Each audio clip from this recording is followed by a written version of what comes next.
네, 안녕하세요. 저는 파마벤처스에서 사업개발이랑 컨설팅을 담당하고 있는 유상민이라고 합니다. 먼저 이렇게 좋은 기회로 다시 저희를 초청해주신 서울바이오허브와 그리고 이렇게 직접 대면으로 참석해주신 여러분께 다시 한번 감사의 인사를 드립니다. 오늘 제가 말씀드리고자 하는 내용은 이런 앞에서 지금 현재까지 딜 트렌드가 어땠고, 그리고 이런 빅파마들이 어떤 거를 찾는지에 대해서 조금 이제 리뷰를 해주셨는데, 그러면 이제 우리는 어떻게 이런 성공적으로 딜을 수행하기 위해서 어떻게 해야 될지, 그리고 이제 처음부터 시작했을 때 초반적으로 어떻게 준비를 해야 될지에 대해서 말씀을 드리고자 합니다. 그래서 일단은 제가 오늘 말씀드리고자 하는 내용을 세 가지로 나눠봤는데, 첫 번째로는 understanding the whole journey. 사실 이제 모두 다 알고 계실 거라고 생각을 해요. 이런 그 신약 개발은 스프린트가 아니고 마라톤인데, 이 마라톤에 있어서도 각각 단계에서 어떤 컴포넌트들이 있는지, 그리고 이 각각 컴포넌트에서 우리가 개발하고 있는 에셋이 어떻게 이제 다른 경쟁력을 가지고 있는지, 그리고 시장 조사를 통해서 그런 빈 공간에 우리 에셋이 어떻게 언매니지를 어드레스 해줄 수 있는지 그런 거를 잘 언더스탠딩 하는 게 필요하고, 그리고 아까 좀 전에도 에이드리안 부사장님도 말씀을 해주셨지만 이 거래를 하는 데 있어서는 사실 판매자와 그 구매자 간에 다 뭐 예를 들어서 물건을 산다고 할 때 이 물건이 대략적으로 어느 정도 가치가 된다고 그 언더스탠딩이 있는 상태에서 구매를 하잖아요. 그래서 이런 파마 딜도 마찬가지로 우리 에셋이 어느 정도의 가치가 있다고, 그리고 우리 이런 에셋을 통해서 어떤 타입의 딜이 성사될 것 같은지 미리 알고 이제 이런 파트너링 미팅을 가게 되면 좀 더 수월한 논의가 됩니다. 그리고 마지막으로는 우리 경쟁력을 에셋에서 개발하고 있는 경쟁력을 어떻게 하면 좀 더 효과적으로 잘 쇼케이스를 할 수 있을지 마케팅 전략 려고 하는데요. 사실 너무나도 되게 당연하고 기본적인 거라고 생각하실 수 있을 거예요. 저희가 이렇게 파트너링 라이센싱을 하기 위해서 가장 이제 첫 관문이라고 생각을 하면 이런 뭐 JPM이나 바이오 유럽, 바이오 US 같은 그런 파트너링 미팅들이 있을 텐데, 2주 전에도 바이오 유럽이 있었지만 저희가 이제 이런 컨퍼런스들을 만나면서 어텐드를 하면서 이제 다른 회사들의 프레젠테이션을 들으면서 많이 느꼈던 부분에 대해서 좀 이제 말씀을 드리려고 해요. 그래서 이제 첫 번째 부분은 이제 전반적으로 이런 에셋 디벨롭먼트 스트래티지 관련한 그런 말씀을 드리려고 하고, 또 이제 어떻게 보면 이제 파트너링을 준비하기 위해서 어떤 식으로 엑스큐션을 해야 되는지 이렇게 두 가지 복합적으로 말씀을 드리겠습니다. 첫 번째로는 이렇게 말씀드렸던 것처럼 에셋 디벨롭먼트 스트래티지랑 포지셔닝이 있겠는데요. 이거는 사실 워낙 좀 이제 프리클리니컬이나 얼리 에셋을 파트너링을 하려고 보면 그 에셋이랑 그 사이언스 자체에만 포커스해서 약간 너무 캐리더웨이 되고, 이 시장이 어떤지, 그리고 우리 에셋이 이 시장에 나가서 어떤 포지셔닝으로 잘 어드레스 할 수 있는지 이런 부분을 간과할 때가 생각보다 되게 많으세요. 그래서 그런 부분에서 이제 저희가 생각을 해보다 보면 이제 너무 또 이제 에셋에만 포커스를 하다 보면 이제 파트너들이 이 인라이센싱 하고자 하는 파트너들은 사실 이 에셋이 결과적으로 마켓에 나가서 어떤 포텐셜을 갖고 있을지를 생각하고 인라이센싱을 하고자 하는데, 우리가 너무 이렇게 이 과학이 어떻고 우리 에셋이 어떻고 만 집중하다 보면은 결국에는 so what? 그래서 마켓에 나가서 어떻게 될 것 같은지, 어떤 포텐셜이 있을 것 같은지, 이런 부분에 있어서 좀 이런 갭이 있기 때문에 그들은 또 사실 이런 이런 에셋들을 리뷰하는 게, 이런 오퍼튜니티를 받는 게 되게 거의 빅파마들은 매년 수천 가지의 기회를 받는데, 그런 부분에 있어서 우리가 미리 우리 에셋은 이런 트랙을 통해서 이렇게 개발이 될 것이다 라고 좀 그림을 그려주면 그들도 그러면 이거는 우리 파이프라인에 있어서 조금 더 잘 맞는 그런 에셋이겠다라고 생각을 하고 좀 더 이제 관심 있게 좀 쳐다보겠죠. 그래서 그런 부분에 있어서 충분한 시장 조사를 통해서 우리가 어떤 식으로 그런 커머셜리 바이어빌리티를 보여줄 수 있을 것인지, 그런 좀 시장 조사를 촘촘히 하는 게 중요합니다. 시장조사뿐만 아니라 현재 지금 임상 개발 현황이 어떻게 되고 있는지, 그리고 디렉트, 인디렉트 컴페티터가 어떻게 존재하고 있는지 또 되게 분석이 중요한데요. 조금 이따가 이제 예시를 하나 보여드리겠지만 되게 네, 예시를 통해서 좀 더 자세하게 말씀드리도록 하겠습니다. 그리고 이렇게 시장조사를 통해서 이런 언맷 니즈가 아이덴티파이가 된다면 우리 에셋이 그런 부분을 어떻게 잘 어드레스 할 수 있는지 그렇게 경쟁력 있게 포지셔닝 하는 게 중요하고요.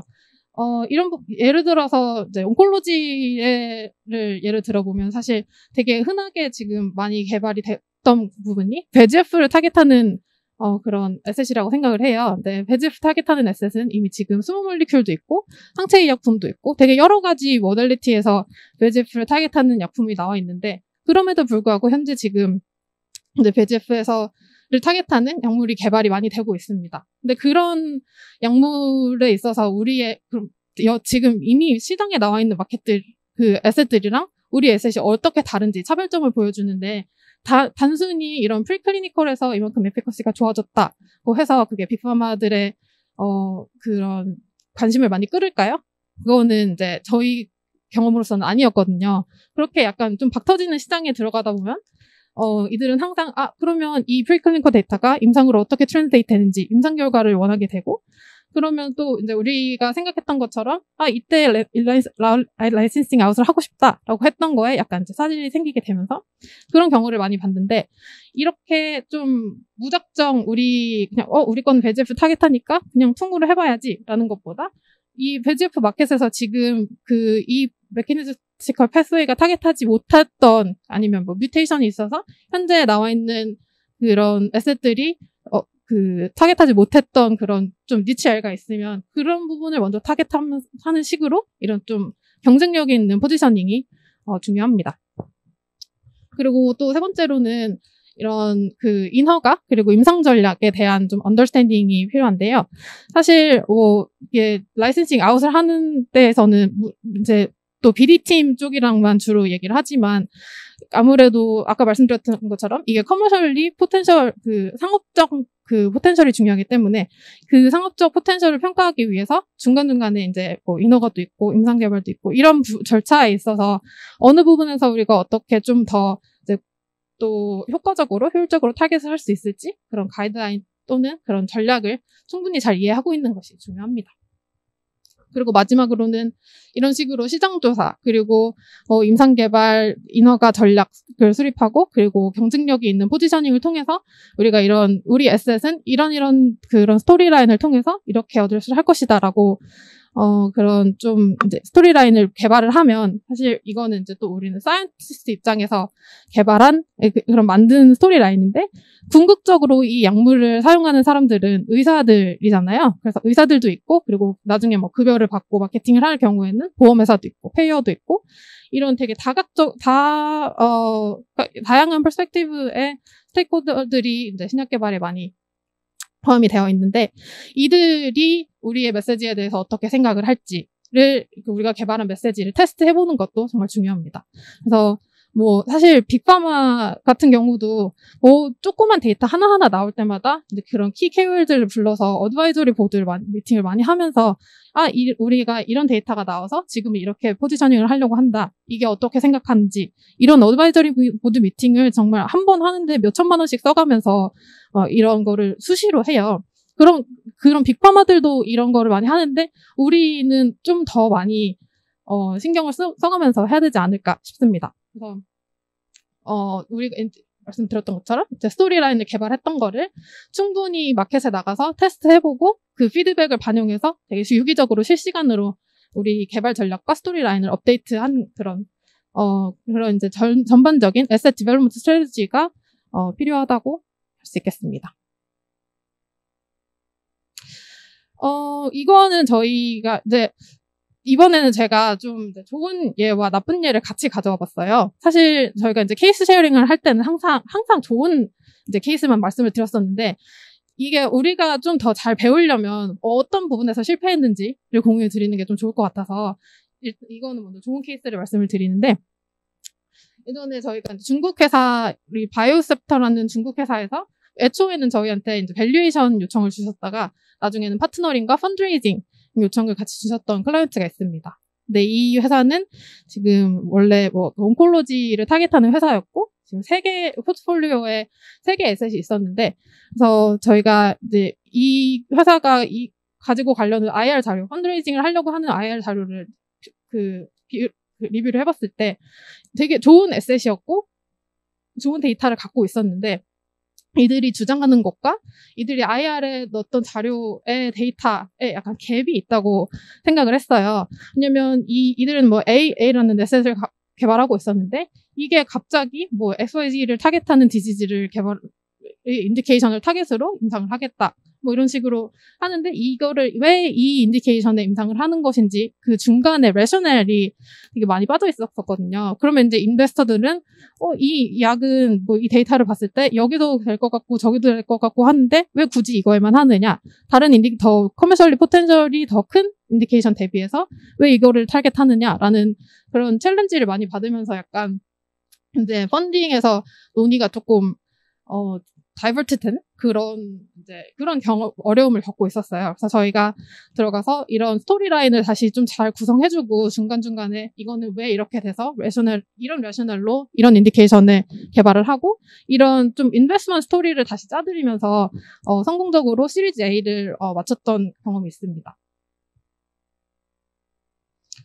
그리고 이제 좀 나쁜 케이스를 먼저 또 공유를 드리려고 하는데 원래 애니메이션을 넣는데 한꺼번에 다 나오네요. 그래서 첫 번째 케이스를 먼저 보여드리면 저희가 담당했던 A라는 회사가 있는데 이 회사는 이제 핫페일리어 약을 이미 이제 시판되고 있던 핫페일리어 약을 어드밴스드 포뮬레이션, 그러니까 리포뮬레이션은 아니고 약간 좀 혁신적인 드럭 딜리버리 포뮬레이션을 개발을 해서 이제 3상까지 완료를 하고 아웃라이센싱을 하려고 하는 회사였습니다.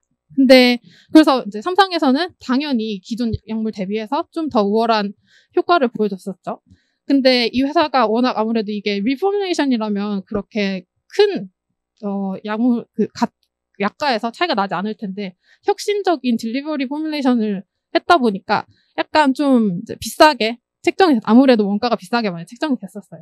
근데 이 회사가 간과하고 있었던 거는 물론 기존 약에 대비해서 효과는 좋지만 이 인디케이션, 핫페일리어 내부에서, 서브 인디케이션에서도 이 약 이외에 허가되지 않은 어플레이블로 사용되고 있는 약이 있었는데 그 어플레이블이 이미 지네릭으로 나와 있었거든요. 그래서 그런 경우에는 사실 제네릭 약품이 이미 이 허가된 약품보다도 정말 낮은 약가로 판매가 되고 있는데 그 약가에 대비해서 이 회사의 제품의 경쟁력이 없다고 다들 판단을 해서 저희가 그래도 어느 정도 텀시트까지 끌어냈음에도 불구하고 결국은 이런 아웃라이센싱이 틀어졌던 경우가 있습니다. 그래서 이런 경우는 이들이 개발을 할 때부터 초창기에 디렉트 컴페티터뿐만 아니라 이렇게 뭐 우리가 생각하지 못했던 어플레이블로 사용되는 이런 인디렉트 컴페티터까지 충분한 시장 조사를 하는 것이 필요하다라고 좀 강조할 수 있는 케이스라고 볼 수 있을 것 같습니다. 그리고 두 번째 케이스 같은 경우는 제가 담당했던 B라는 회사가 있는데 여기는 NSAID, 비스테로이드성 소염제를 패치 포뮬레이션으로 개발을 했었어요. 여기도 마찬가지로 2상, 3상까지 3상을 진행 중에 저희한테 파트너링을 요청을 왔었는데 이미 이들이 이제 개발할 시점에 약간 마케팅과 영업력에서는 극강이라고 볼 수 있는 화이자가 아이부프로핀을 패치 포뮬레이션으로 이미 만들어서 시판을 하고 있었던 상황이었습니다. 근데 여기서 이 회사도 이미 존재하고 있는 엔세드 약을 패치 포뮬레이션으로 만든 거였고 그리고 이들은 또 패치 포뮬레이션으로 만들면서 약간 또 나름대로의 노벨 프로프라이터리 따로 없이 그냥 패치 포뮬레이션을 만들면서 이미 존재하던 아이부프로핀 패치랑 헤드-투-헤드 그런 데이터도 없는 상태에서 약간은 더 비싸게 책정이 돼서 그러면 이 회사에서 개발하고 있는 약의 경쟁력이 무엇인가, 차별점이 무엇인가라고 했을 때 정말 이제 실질적으로 데이터로 보여줄 수 있는 차별점이 없는 상황이어서 이 두 번째 회사 같은 경우는 애초부터 조금 이런 충분한 시장 조사를 통해서 임상 디자인부터 좀 자세하게 다시 좀 잘 리비짓 해봤으면 어땠을까. 그리고 프라이싱은 약간 좀 많이 터치할 수 없는 부분이긴 하지만 이런 뭐 좀 더 케어풀한 임상 디자인과 시장 조사를 통해서 이 제품의 경쟁력을 좀 다르게 포지셔닝 해봤으면 어땠을까라는 생각을 해볼 수가 있겠습니다.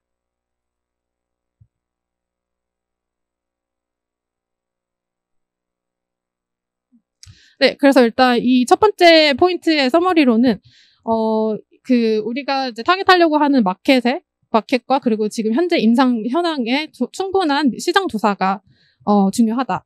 그리고 인허가와 클린 임상 개발 전략에 대한 그런 하이 레벨 언더스탠딩이 필요하고, 그리고 우리 에셋에 충분한 경쟁력이 있는 스토리를, 그러니까 그 커머셜리 바이어블 하다는 경쟁력이 있는 스토리를 만드는 것이 중요하다. 그리고 이 탐론 스토리를 짜놓은 것을 이제 실제로 마켓에 나가서 그 KOL의 피드백을 받으면서 이렇게 유기적으로 계속 전략을 업데이트하는 것이 필요하다라고 말씀드릴 수 있겠습니다. 두 번째로는 이제 우리의 에셋의 가치를 알기 위해서 밸류에이션과 벤치마킹이 있겠는데요. 아까도 말씀드렸듯이 뭐 예를 들어서 우리가 뭐 슈퍼에 귤을 사러 갈 때 이 귤은 한 봉지에 대략 얼마겠다라고 어느 정도 생각을 하고, 그리고 뭐 여기서 뭐 5,000원 주세요 하면 이게 리저너블한 가격이구나라고 하고 지불을 하잖아요. 그런 것처럼 우리 에셋을 팔 때도, 그리고 이들이 뭐 반대쪽에서 오퍼가 들어왔을 때 이게 리저너블한 오퍼겠구나라고 판단할 수 있는 그 기준이 있어야 우리도 이제 이 약간 뭐 뒤통수 맞지 않고 최대한 적절한 그 맥시멈한 밸류의 딜을 이끌어낼 수 있습니다. 그리고 이거는 이제 객관적으로 가치평가뿐만 아니라 비슷한 비슷한 인디케이션에서 기존에 진행됐던 딜들의 사례를 분석하면서 어떤 규모, 어떤 딜 스트럭처, 딜 타입을 기대할 수 있을지 좀 평가를 해볼 수가 있겠는데요.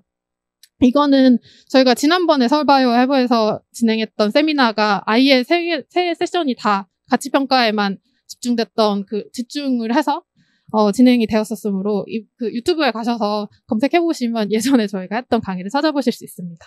그래서 이번 거는 빨리 넘어가도록 하겠습니다. 마지막으로는 아까 이제 말씀드렸던 대로 그런 에셋 디벨롭먼트 스트래티지를 통해서 우리가 만든 그 스토리 라인을 어떻게 하면 제일 효과적으로 전달을 할 수 있을지, 이 부분은 제가 사실 이제 강의를 준비하면서도 너무 기본적이고 당연한 얘기인데 굳이 다시 리이터레이션이 필요할까라고 생각했지만, 그럼에도 불구하고 너무 이제 우리 에셋, 우리 과기술에만 포커스하다 보니까 이런 당연한 부분들을 너무 간과하고 지나가는 경우가 많아서 이게 딜에서 얼마나 중요한지 한 번 더 강조를 드리고자 좀 준비를 해봤습니다. 아까 저희 에드리안 부장님도 말씀 주셨지만 우리 좋은 데이터가 있는데 굳이 이 데이터를 숨길 이유는 없다고 생각을 해요. 이게 뭐 한꺼번에 다 보여주고 이렇게 하라는 게 아니라 좋은 데이터가 있고 뭐 CDA가 맺어져 있고 한다면 조금씩 이런 뭐 브레이크럼을 흘려가면서 계속 이런 이제 디스커션 그리고 논의를 인게이지 해가는 그런 정도의 데이터 쉐어링은 필수라고 생각을 합니다.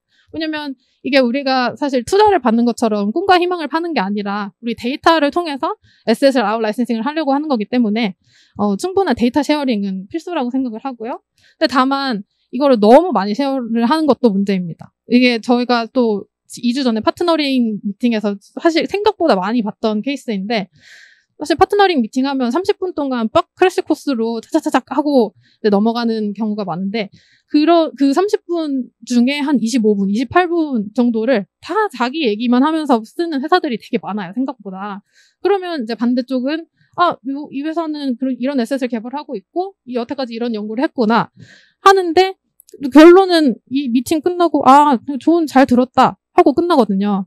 근데 그게 우리가 하고 싶은 건 아니잖아요. 그래서 이제 내 얘기도 하되 상대방의 얘기도 들을 수 있는 그런 좀 너무 다 많이 오픈하지 않는, 스토리 라인 내에서 꼭 필요한 것만 오픈하는 그런 식으로 데이터 구성을 하는 게 필요합니다.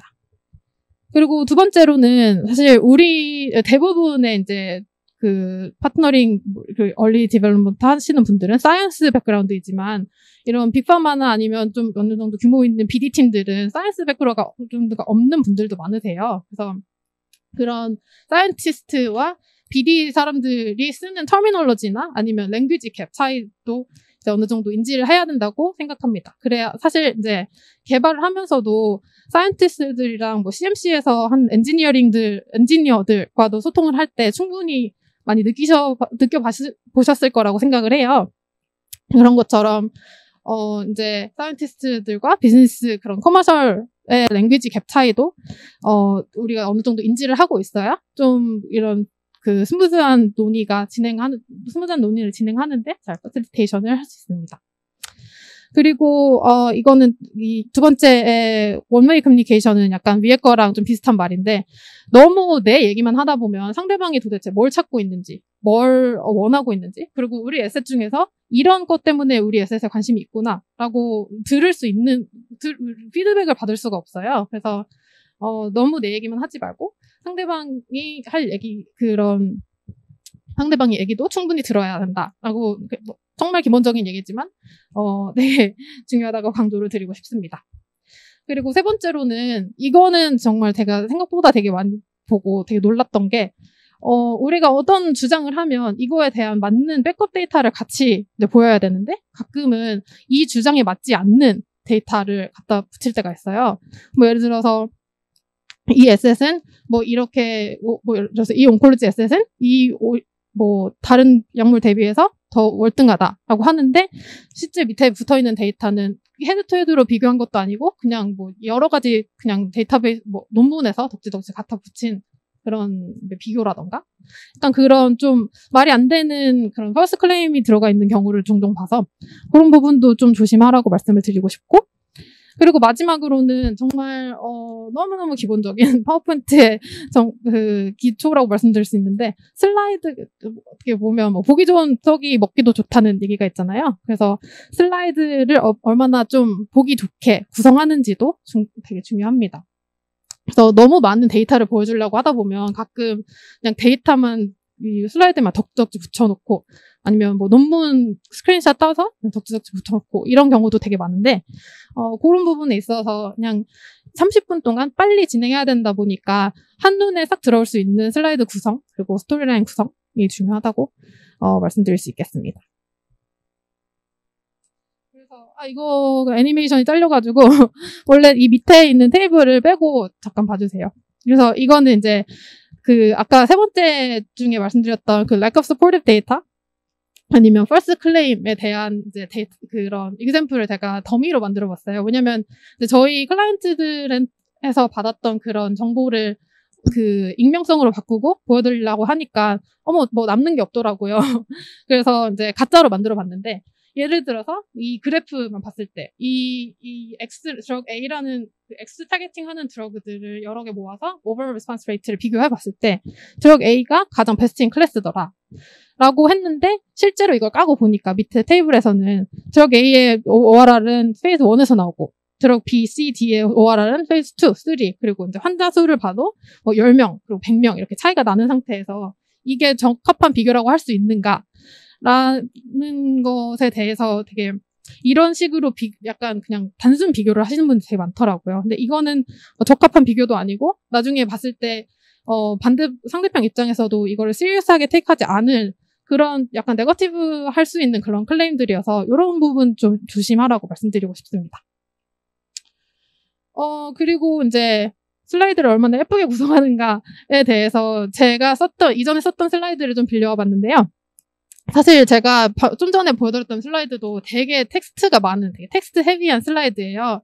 근데 그거를 어느 정도 좀 로고도 넣고, 슬라이드 폰트 사이즈도 다르게 하면서 좀 하이라이트 할 수 있는 반면에, 그냥 정말 드라이하게 이렇게 딱 오른쪽에 있는 슬라이드처럼 그냥 텍스트 헤비하게 그냥 쓰기만 할 수도 있는 거거든요. 근데 생각보다 이렇게 그냥 줄줄이 쓰기만 하는 그런 슬라이드들도 저희가 파트너링 미팅을 통해서 정말 많이 봤어가지고, 이런 슬라이드 구성, 이런 에스테틱에 조금 더 이제 신경을 써주시라고 당부드리고 싶습니다. 그래서 마지막 포인트의 서머리로는, 가지고 있는 이 좋은 데이터들 숨기지 마시고 잘 보여줘라. 적절한 시점에서 적절한 순서로 잘 보여주는 것이 중요하다. 그리고 이제 내가 파실리테이터 입장에서 사이언스 랭귀지와 비즈니스 커머셜 사이드의 랭귀지를 둘 다 이해하고 하는 것이 이런 중간에서 리에이징하고 패실리테이션 하는데 중요하다. 그리고 우리가 이런 클레임을 만들 때 적합한 서포팅 데이터가 있어야지 뭐 이렇게 중간 뭐 레셔널을 뛰어넘고 그냥 결론 우리가 서스펙트하는 결론만 이렇게 하지는 말았으면 좋겠다. 그리고 마지막으로 슬라이드 그런 미관상 의미에서 보기 좋은 떡이 먹기도 좋게 뭐 슬라이드를 좀 예쁘게 구성하면 더 효과적으로 우리 메시지를 전달할 수 있지 않을까라고 생각을 합니다. 그래서 결론적으로는 신약 개발에 있어서 이게 뭐 제가 오늘 말씀드린 게 정답은 아니지만 파트너링 미팅이 거의 뭐 첫 번째 관문이라고 생각을 하면 거기서 저희가 봤던 그런 부분들에 대해서 이제 말씀을 드렸는데 최소한으로라도 이런 우리의 개발에 대해서 설명을 할 때 전반적으로 지금 뭐 기술만 딱 포커스해서 얘기한다기보다 이 이후에는 개발이 어떻게 될지 그래서 너네가 이거를 사갔을 때 너네의 파이프라인 그리고 나중에 커머셜에는 어떤 식으로 영향을 미치게 될지에 대한 전반적으로 이제 언더스탠딩이 필요하고요. 그리고 이제 딜을 할 때 우리가 어떤 가치를 갖고 있고 뭘 기대할 수 있을지를 아는 것도 중요합니다. 그리고 우리의 경쟁력이 무엇인가 이 경쟁력을 어떻게 하면 잘 보여줄 수 있을까라는 것에 좀 더 중점을 둬서 파트너링 미팅을 잘 준비하셨으면 좋겠습니다. 이상으로 제 발표는 마치고요. 그리고 이 다음에는 저희가 이제 예전에 같이 일을 했던 회사 중에 하나인데 아이소제니카라고 그 항체 라이브러리 플랫폼을 갖고 있는 회사인데 그 회사의 기술 쇼케이스 프레젠테이션 짧게 있겠습니다. 감사합니다.